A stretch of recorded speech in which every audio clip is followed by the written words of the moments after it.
Connor searched their surroundings and ran ahead to a big tree next to the kingdom's wall.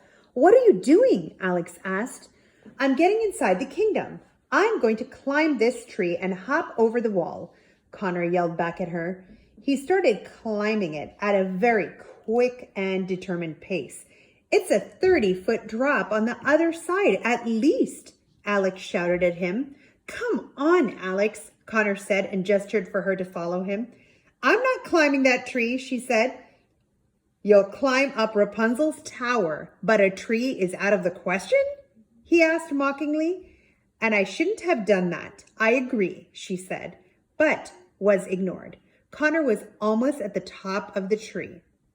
Alex ran over to the tree and climbed a little ways after him. Connor, please come down from there. I'd rather travel slowly and safely than quickly and dangerously, she said. Connor stood up on the tallest branch of the tree.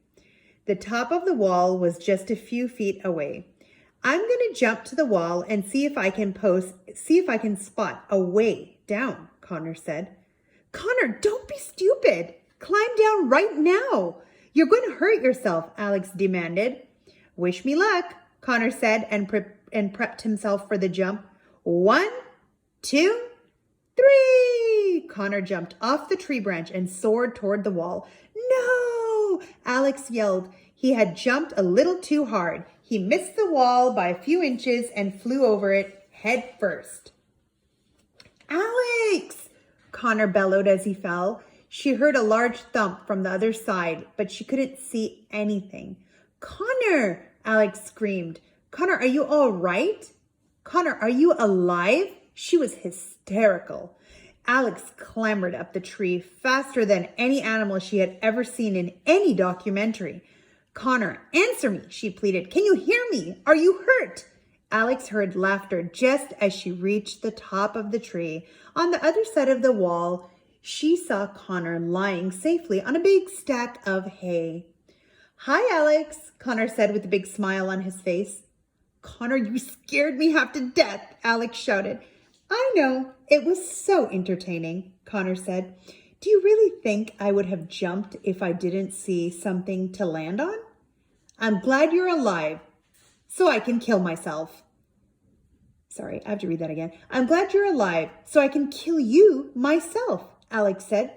Jump over. It's a soft landing, I promise, he said.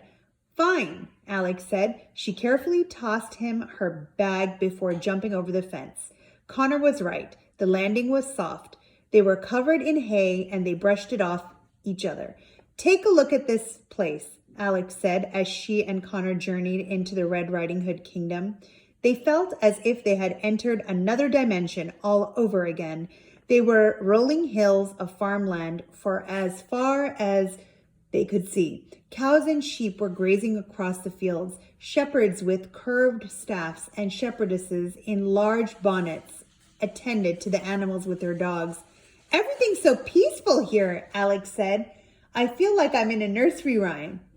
They must be bored out of their minds, Connor said. I wonder whose land this is, asked Alex.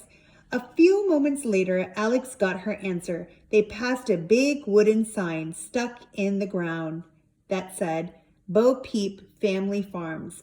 The scenery was so pleasant that the time went by fairly fast. After they traveled a while longer, the peaked and pointed rooftops of the town came into view. They couldn't see much while looking at it from the outskirts, but once they were in the center of it, the town came to life. How adorable, Alex squealed at first sight of the town.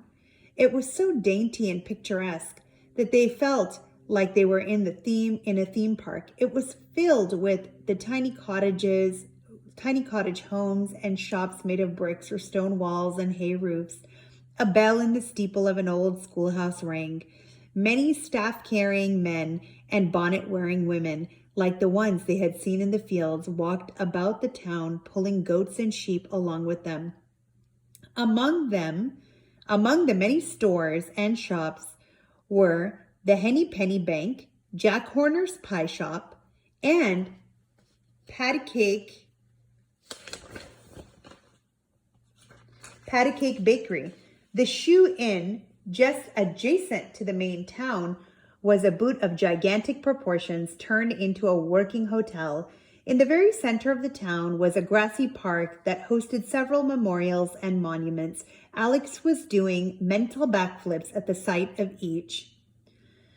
A small brick wall that stood by itself had a golden plaque on it that said, "Sir Humpty Dumpty's wall. You were a good egg, and shall be missed by more than just the king's horses and men. Rest in pieces." Just past Humpty Dumpty's wall was a small hill with a well on top of it. A sign pointing to the hill said, "Jack and Jill Hill." In the middle of the park was a circular fountain. A statue of a young shepherd boy stood in the center of it, and water poured from the mouths of the sheep that were under him.